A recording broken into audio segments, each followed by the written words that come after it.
Dear student, आज मैं आप लोगों को रिकॉन्स्टिट्यूशंस का यानी कि साझेदारी के पुनर्गठन का या उससे संबंधित कुछ न्यूमेरिकल क्वेश्चंस और बताने जा रहा हूं। आप समझिएगा, आपकी समस्याओं के समाधान हो जाएंगे। जब रनिंग क्लास चालू होगी उससे पहले ही अपन काफ़ी कोर्स कंप्लीट कर चुके होंगे। आज मैं आपको क्वेश्चन नंबर 9 बताऊंगा।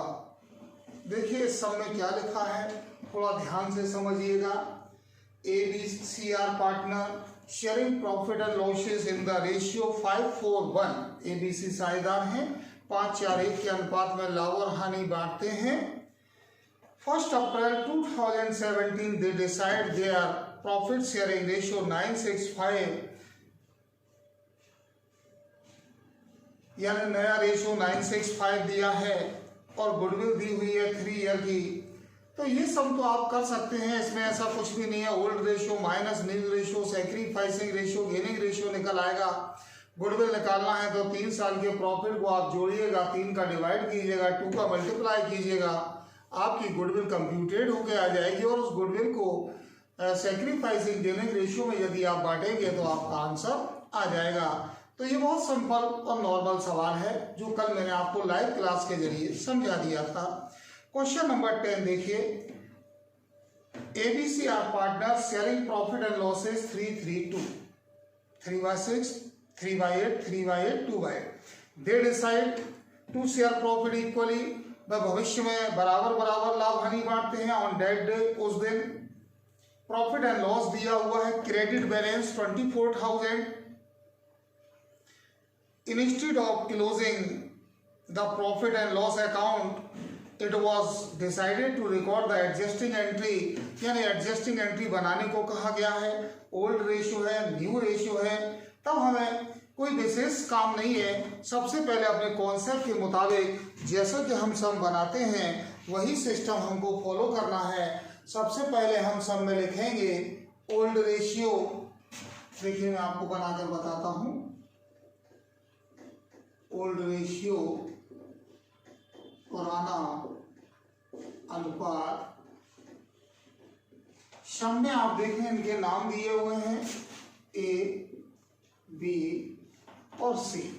ABC का जो पुराना रेशियो दिया हुआ है उसे आप देखिएगा, वो है आपके सामने 3:3:2,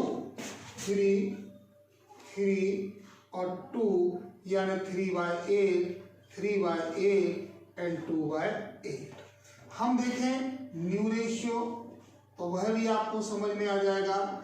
न्यू रेशियो नया अनुपात, आप ध्यान से देखें तो वह इक्वल ही बोला है 1/3, 1/3 और 1/3। नियम के मुताबिक आपको फार्मूला याद ही है सैक्रिफाइसिंग रेशियो का। सैक्रिफाइसिंग का रेशियो का फॉर्मूला होता है old ratio minus new ratio, यानी कि पुराना अनुपात माइनस नया अनुपात। अब हम ए को सॉल्व करें। ए का ओल्ड रेशियो 3/8 है, नया रेशियो 1/3 है। एलसीएम लेते हैं, 24 आता है, इसका एलसीएम डिवाइड करते हैं, 3 आता है और 3 से 3 का इंटू करते हैं, 9 आता है। इसका इसमें डिवाइड करते हैं, 8 आएगा, 8 बन जाए 8 आएगा, यानी फर्स्ट आंसर 1/24 आपका फाइनल होता है। इसी प्रकार हम बी को सॉल्व करते हैं तो बी का ओल्ड रेशियो भी 3/8 है, माइनस 1/3 है। सेम कंडीशन है दोनों में, इसलिए ये भी सेम एलसीएम रहेगा और 9 - 8 रहेगा, यानी ये भी आपका 1/24 ही आएगा। थर्ड कंडीशन सी है। आप देखिए न्यू रेशियो 2/8 है अपॉन 2/8 माइनस 1/3। एलसीएम लेते हैं, 24 आता है, 3 आते हैं, 3 2 या 6 होते हैं, 8 आते हैं, 3 8 या 24 और 8 बन जाए 8, यानी कि माइनस का 2/24। इट मीन्स यहाँ पर आपको गेन हो गया। क्योंकि सवाल में कल मैंने आपको बताया था यदि गुडविल होती है तो इस रेशियो में बांट दी जाती है। प्रॉफिट एंड लॉस होता है तो बांट दिया जाता है, जनरल रिजर्व होता है तो वह बांट दिया जाता है, और अदर आइटम में कोई रिवोल्यूशन होता है तो वह बांट दिया जाता है। लेकिन जब गुडविल अकेला हो तो गुडविल को बांट दो, रिजर्व अकेला हो रिजर्व को बांट दो, P&L अकेला हो P&L को बांट दो। लेकिन तीनों एक साथ आ जाएं, दो एक साथ आ जाएं तो उनको ऐड करके बांट दो। यहाँ सवाल में केवल एक ही एंट्री है और वह है आपके पास में प्रॉफिट एंड लॉस। तो हम यहाँ पर प्रॉफिट एंड लॉस को बांटकर एक जनरल एंट्रीज प्रिपेयर करेंगे। आप किताब में देखें तो प्रॉफिट एंड लॉस की रकम आपको दे रखी है, ध्यान से समझिएगा। एक छोटा सा जनरल का मैं फॉर्मेट यहां पर ही बना देता हूं। जनरल एंट्रीज, और आपका जो फॉर्मेट है वो वही रहेगा जो हम बनाते आए हैं। Date, particular, LF, debit and credit, date, particular, LF, debit amount और क्रेडिट अमाउंट। अब एंट्री बनाने से पहले जो प्रॉफिट एंड लॉस की रकम है पहले हमें उसका डिस्ट्रीब्यूशन करना होगा सैक्रिफाइसिंग गेनिंग रेशियो में। तब देखिए यहाँ पर मैं डिस्ट्रीब्यूशन दे रहा हूँ। ए को मिलेगा 24,000 का नया, देखिए गेनिंग रेशियो का सैक्रिफाइस आया है 1/24, तो ये होते हैं 1000। बी को डिस्ट्रीब्यूशन देखें तो इसको भी 24,000 का 1/24 यानी 1000, और सी को 24,000 का 2/24, ये नेगेटिव है हमारा तो इसको मिलेंगे माइनस के 2000, ये गेन में है। जनरल एंट्री का नियम मैंने आपको बता दिया था, जो गेनिंग होता है अब माइनस में आता है उसे डेबिट करते हैं। एंट्री बनेगी C's capital account debit to A's capital account और to B's capital account, B's capital account. A debit है 2000 से डेबिट हो जाएगा, ये दोनों क्रेडिट हैं क्रेडिट हो जाएंगे। इस तरह से ये सम आपका तैयार हो जाता है। आप इसकी नरेशन बना सकते हैं, being adjustment of profit and loss. इस तरह से ये आपका सम तैयार हो गया। आप चाहें तो टोटल लगा दें, ना चाहें तो ना लगाएं। आप देखिए समझिए, कोई डाउट हो तो मुझसे डिस्कस कीजिए। अब मैं आपको सम नंबर 12 बताऊंगा। 11 नंबर के सम को थोड़े समय के लिए ब्रेक करूंगा, क्योंकि जब तक सभी चीजें क्लियर नहीं होंगी तब तक वो क्लियर नहीं होगा। तो सम नंबर 12 पर हम आते हैं। इसे मैं हटा रहा हूं, आप लोग नोट कर सकते हैं।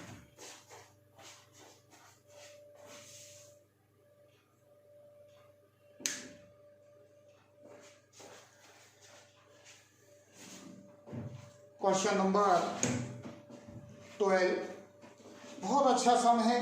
कभी कभी एग्जाम में इस तरह का सम हमें आ जाता है, तो उसको हमको ध्यान में रखना है।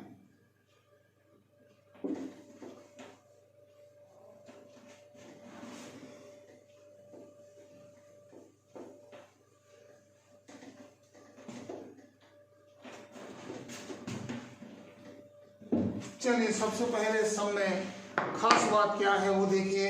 आप ABC पार्टनर है, 4:1 के इनका रेशियो दिया हुआ है। 12 नंबर का क्वेश्चन है ये, और एक बैलेंस शीट बनी है जिसमें क्रेडिटर है, रिजर्व एंड सरप्लस है, तीनों का कैपिटल है, एसेट्स है। न्यू रेशियो है 5, 3 और 2, और सवाल में गुडविल जो है वह 10,000 रुपीज की बोल रहे हैं। और देखिए एक शब्द लिखा हुआ है जहाँ कंफ्यूजन आता है। गुडविल आपका 1 लाख है। The partner do not want to record goodwill and distribute reserve and P&L, यानी ये कह रहे हैं कि आप उपरोक्त से जनरल प्रविष्टियां बनाइए, साझेदार ख्याति खाता नहीं खोलना चाहते और सामान्य संचय को नहीं बांटना चाहते। इस शब्द से कंफ्यूजन आता है, अभी बता रहा हूं। फिर मैं क्वेश्चन नंबर 11 पर जब डिस्कस करूंगा तो यही बात आपके सामने आएगी। सवाल में लिखा है साझेदार पार्टनर ख्याति खाता नहीं खोलना चाहते, लाभ हानि को नहीं बांटना चाहते। जब पार्टनर गुडविल को बांटना चाहते हैं तो नॉर्मल एंट्री बनती है goodwill debit to A B C, जो भी पार्टनर हो। रिजर्व की बनती है general reserve account debit to A B C, जब वो बांटना चाहते हैं। और जब वे बांटना नहीं चाहते, डू नॉट एग्री, जब समझो एग्री नहीं है बंटवारा करने के लिए, उसी सिचुएशन में सेक्रीफाइस और गेनिंग रेशियो की एंट्री जनरल की हम पास करते हैं। अगर वो सहमत है बांटने के लिए तो ये मैटर ही खत्म हो जाएगा, लेकिन जब वो सहमत नहीं होते हैं तभी एडजस्टिंग एंट्री बनती है, जिसमें गुडविल का, रिजर्व का, P&L का या कोई एसेट्स एंड लायबिलिटीज का रिवोल्यूशन है उसका डिस्ट्रीब्यूशन किया जाता है। ये बात जितनी जल्दी आप समझ लेंगे ये चैप्टर आपका उतनी जल्दी क्लियर हो जाएगा और इसी के बेस पर हम 11 बना जाएंगे, इसलिए मैंने उसको ब्रेक किया है। डू नॉट एग्री, बांटने के लिए सहमत नहीं है, सहमत नहीं है तभी एडजस्टमेंट एंट्री बनेगी, तभी इनको अपन को मैनेज करना है। सेक्रीफाइस एग्री होते तो नॉर्मल एंट्री जो होती है पार्टनरों को बंटवारे की वो बन जाती। पहले इसको समझिए फिर उस पर डिस्कस करूंगा। वर्ड्स का ध्यान रखिए, सारा माया जाल अकाउंट के अंदर लैंग्वेज का है। जिसने पढ़ना सीख लिया, अर्थ निकालना सीख लिया, उसने बनाना सीख लिया। सबसे पहले ओल्ड रेशियो, पुराना अनुपात, नाम है ए बी और सी, ए बी सी। पुराना रेशियो है इनका 4:1, 4/7/2/7 और 1/7। न्यू रेशियो इनका नीचे सवाल में दिया हुआ है 5:3:2, 5:3:2, 5/10, 2/10, 5/10, 3/10 और 2/10। Old ratio minus new ratio हमारा फार्मूला हो गया। अब इसके आगे की बात करता हूं, आप जरा समझना ध्यान से। हमको सॉल्यूशन देना है। सबसे पहले ए का old ratio 4/7 minus new ratio 5/10। अब आप 10 का और 7 का एलसीएम लेंगे तो 70 आएगा। डिवाइड करेंगे 7 आएगा, 4 से इंटू करेंगे 28 आएगा, 7 आएगा और इसका इसमें डिवाइड करेंगे 10 से 4 से इंटू करेंगे तो ये 40 आएगा। ये डिवाइड करेंगे 10 का 70 में 7 आएगा और 7 का इंटू करेंगे 5 से 35 यानी 5/7। दूसरे को सॉल्व करते हैं बी का old ratio 2/7, new ratio 3/10। LCM हमने लिया 70 आया, डिवाइड किया 10 आए, 2 से गुणा किया 20 आए, डिवाइड किया 7 आए, 3 से इंटू किया 21 आए यानी -1/70, इट मीन गेन। तीसरे को देखें, पुराना रेशियो 1/7, नया रेशियो 2/10। एलसीएम लिया 70 आएगा, उसके बाद डिवाइड किया तो ये 10 आते हैं, 1 से इंटू किया 10 आते हैं, ये 7 7 2 या 14 -4/70 गेन आया। अब आप खुद ही समझ लीजिए इस बात को, आपको दिखाई दे रहा होगा वो प्लस के 5 हैं, ये माइनस के 1/4 है। वही बात आ गई जो मैंने आपको पहले बताई थी। अब यहाँ पर जनरल एंट्री देनी है क्योंकि पार्टनर गुडविल को और रिजर्व को बांटने के लिए एग्री नहीं है, तभी एडजस्टमेंट एंट्री बनती है। मैं यहाँ पर वही जनरल एंट्री का एक फॉर्मेट आपको बता रहा हूं।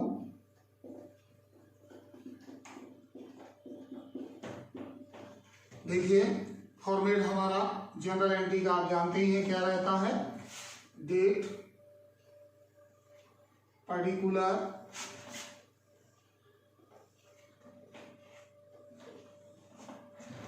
डेट पर्टिकुलर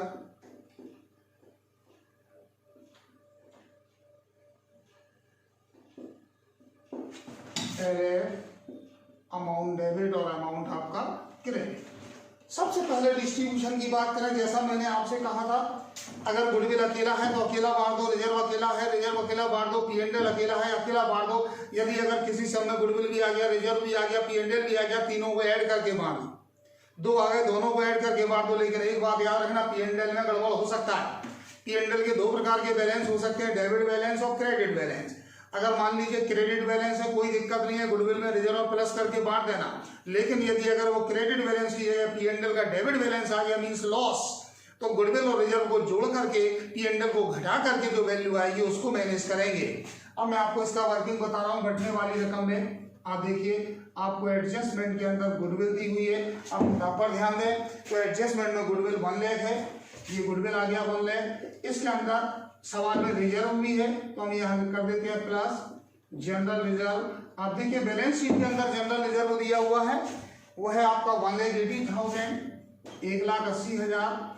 इस तरह से इनको जोड़ने पर ये रकम होती है 2,80,000। इस सवाल के अंदर P&L नहीं है। अगर होता क्रेडिट बैलेंस जुड़ जाता, डेबिट होता घट जाता। अब हमको तीनों को डिस्ट्रीब्यूशन करना है, A, B और C। A को मिलेगा 2,80,000 का रेशियो देखिए 5/70। B को मिलेगा 2,80,000 का गेनिंग है -1/70। C को मिलेगा 2,80,000 का -4/70। तब इसका डिस्ट्रीब्यूशन किया, ये आए 20,000, 20,000। इसका डिस्ट्रीब्यूशन किया तो ये आए आपके 4,000, 4,000। और इसका डिस्ट्रीब्यूशन किया तो ये आपके 16,000। आप देख लीजिए नेगेटिव पॉजिटिव पोजीशन पे जो नेगेटिव आ रहे हैं, गेनिंग आ रहे हैं, वो डेबिट होंगे। तो हमारी जनरल एंट्री बनेगी 20 capital account debit to C's capital account debit to A's capital account. Amount देखिए, बी की रकम है 4,000, सी की रकम है 16,000 और ए की रकम है 20,000। यहीं पर सवाल चेक हो जाता है। अगर ये इनमें डिफरेंसेस आ रहा है, समझ लीजिए हम कहीं रॉन्ग हो रहे हैं, नरेशन लिख देना। बीइंग किस किस चीज को बांटा है, reserve and goodwill. Being adjustment of क्या लिखेंगे, गुडविल एंड रिजर्व। इस तरह से ये सवाल आपका पूरा हुआ। अब मैं आपको आज बता देता हूं, कल 12th वालों के लिए ओल्ड स्टूडेंट जिनका पेपर है 10 तारीख को अकाउंटेंसी का, मैं 4 वीडियोस अपलोडेड करूंगा जिनमें रिटायरमेंट से सम होंगे, जिनके अंदर रिटायरमेंट के बाद में एडमिशन के सम होंगे, रिटायरमेंट के होंगे, डिसोल्यूशन के होंगे, शेयर्स के और डिवेंचर्स के सम होंगे। आज का ये इतना काफी है। नमस्कार।